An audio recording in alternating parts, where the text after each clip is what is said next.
Hedy Lamarr and George Antheil, who supposedly met for the first time in 1940, wrote a radio torpedo patent hinging on the mechanism of a player piano.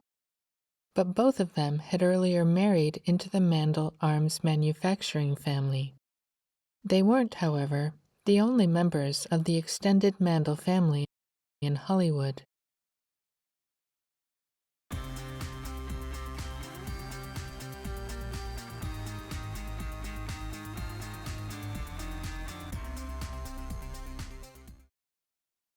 Joe May began his successful film career in Germany in 1911, but he came to Hollywood in 1933 to escape the Nazis.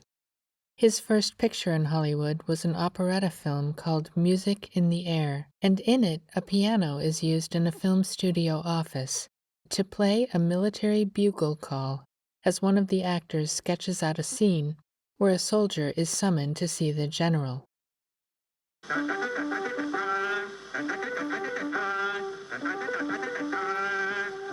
It's a brief, almost meaningless moment in the film, but it stands out here because Joe May, the film's director, was a member of the same armaments family, the Mandls, that Hedy Lamarr married into, also in 1933. And members of this family had an odd habit of pairing pianos with violins, as in Hedy's first Hollywood film, Algiers, where a player piano mechanically plays a cheerful tune while two men die lying next to it.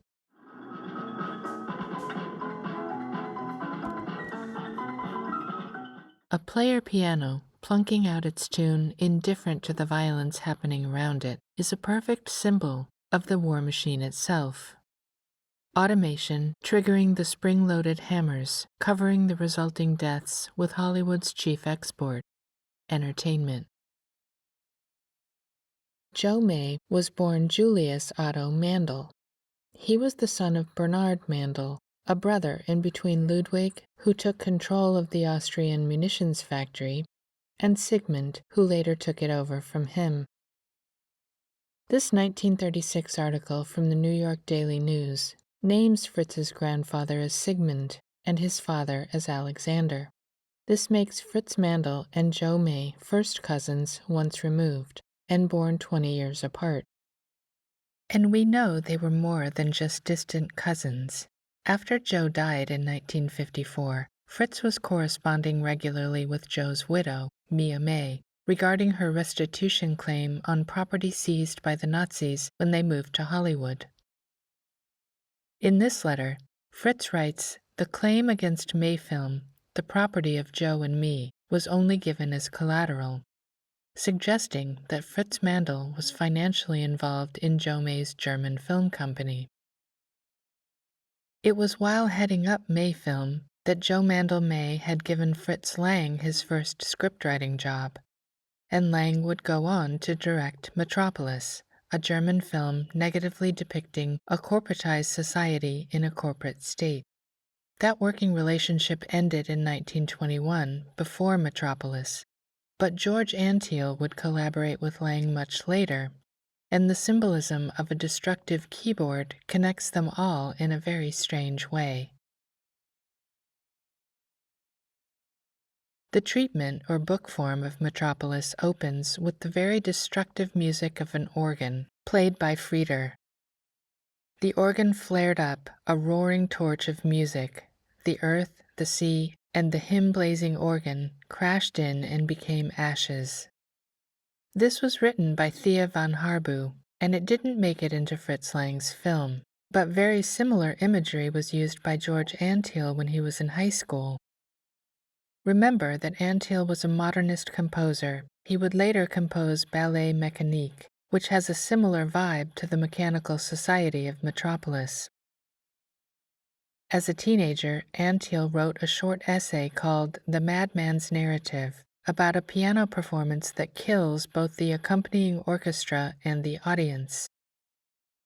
The madman pianist, presumably Antheil himself, then plays the piece in reverse, restoring the people to life, but returning their souls to the wrong bodies.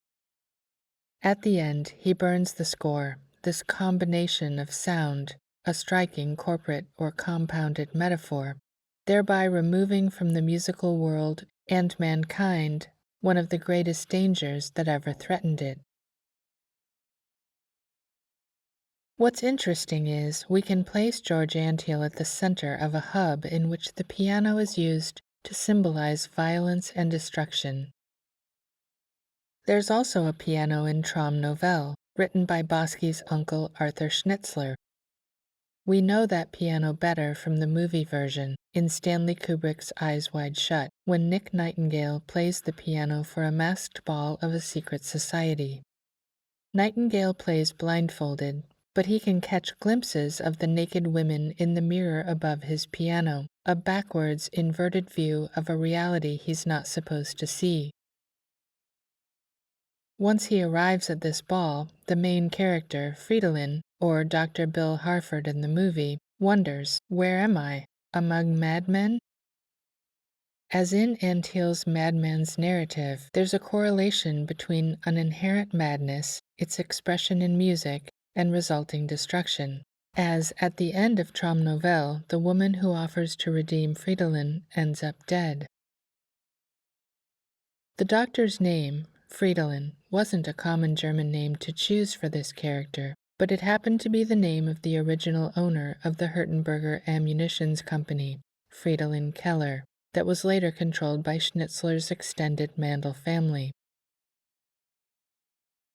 Another interesting naming detail is that Fridolin's wife, or Alice Harford in the film, was named Albertine in Traum Novelle, another uncommon name that happened to be the name of Joe Mandl May's mother. Arthur Schnitzler also juxtaposed a keyboard with guns in his one-act play centering on the alchemist Paracelsus, who toys with an arms dealer named Cyprian in 16th century Basel, Switzerland. Paracelsus is understood by the other characters in the play as a sort of magician-healer, and he hypnotizes Justina, his old flame and the current wife of the arms dealer Cyprian. Paracelsus gives Justina the hypnotic suggestion that she once had an affair with a young man named Anselm, and when she wakes, she admits the affair to her husband. "Meet Anselm," Cyprian says, "in Basel to learn to play the organ. I supplied some splendid armaments to his father when he rode through here with his cavalry, the father a warrior, a musician the son." 3 years later, Hedy Lamarr and George Antheil would patent a player piano-driven sequence that hops from frequency to frequency in the service of a deadly weapon. Antheil referred to this as the time he and Hedy invented a radio torpedo, a technology for playing a piano turned into a technology for guiding a missile. That Antheil saw a piano as a weapon was mentioned earlier, when he wrote in Bad Boy of Music that the pianist's fingers were his guns and his ammunition. And he wasn't far off the mark. When a pianist hits a key, a hammer strikes the strings, much like the hammer of a gun. Both are spring-loaded hammer-strike mechanisms where a small human input, finger pressure, releases stored mechanical energy to produce a disproportionate effect. Everything he had written, as well as the fact that he worked as an inspector of artillery shells, tells us he was unbothered by the connection between a piano and violence, and that he fit in very well with his armament in-laws.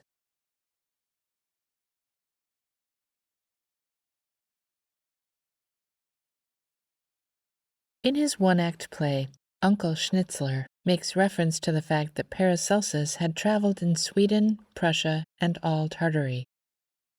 In real life, he did travel there, and Paracelsus even claimed to have been captured by the Tartars in Moscow. One of his biographers places the time frame Paracelsus stayed with the Tartars as between 1513 and 1521. And it is quite probable that Paracelsus, during his captivity in Tartary, was instructed in the secret doctrine by the teachers of occultism in the East. Consequently, After learning secret doctrine in Tartary, Paracelsus would later promote the idea of medicinal separation of tartar by the body. He called these bodily impurities tartar not because of his captors, whom he worked with and learned from over years, but because the impurities were similar to the wine sediment of tartar that precipitates out of wine, its crystals collecting on the cork. This was a phenomenon documented by alchemists as early as the 11th century, and it was those alchemists who coined the name Tartarus for those sediments. According to Petrus Severinus, the Danish royal physician who largely legitimized Paracelsian philosophy, Paracelsus articulated the idea that to be healthy, the body must be able to separate and remove tartar, impurities that, like wine sediments, have precipitated out of solution and formed deposits in the body. Bodily tartar included things like kidney stones or the crystals of uric acid that caused the pain of gout. In 1571, Severinus wrote that certain impurities are relinquished which, by a spiritual vapor, seem to be conveyed together with the food to the workshop or laboratory of the liver. These are not only impurities tending toward dissolution, but also tartareous mucilaginous coagulations, from which diseases arise in the liver, kidneys, bladder, blood, flesh, brain, lungs, heart, joints, throughout the whole body, forming stones, bony growths, tufaceous deposits, bituminous concretions, etc. This focus on separation, achieved by a separating solvent, is expressed by Paracelsus himself in Opus Paramirum, written in 1531. These three substances, sulfur, mercury, and salt, are contained in all things, and the digestive power is the great solvent for these substances, of which each part of the body assimilates whatever it will require. Dew falls from the invisible air, corals grow in the water, and seeds draw their nutriment out of the soil. The earth is a great stomach in which everything is dissolved. Solvents are central to alchemy, and Paracelsus was also known for theorizing the existence of a universal solvent he called the alkahest. I discuss the alchemical purpose of solvents at length in my book, The Alchemical Solfeggio, and show how the ancient solfeggio scale actually contains a musical solvent. To learn more about that, please visit the online bookstore on my website. Although Paracelsus only theorized the existence of the alkahest, it was von Helmont who later claimed to have found it, and once again tartar was tangentially involved. In 1655, Jean von Helmont noted its usefulness in the act of dissolution. If you cannot attain this arcanum of fire, the alkahest, learn then to make salt of tartar volatile, and complete your dissolutions by means of it. Solve et coagula and spagyrics are both terms combining the concepts of separation and compounding, or alchemy and chemistry, and generally speaking, my research into Tartaria has found that culture to value separation over combination. 16th century Tartars, the ones Paracelsus spent time with, and the ones described by John Frampton in 1581, were not engaged in corporate activities like the rest of Europe. The Tartarian view of trade and wealth was in contrast to European corporate ideals. The contrast is reflected in Tartarian economics and their lack of corporate policy or pol-EC.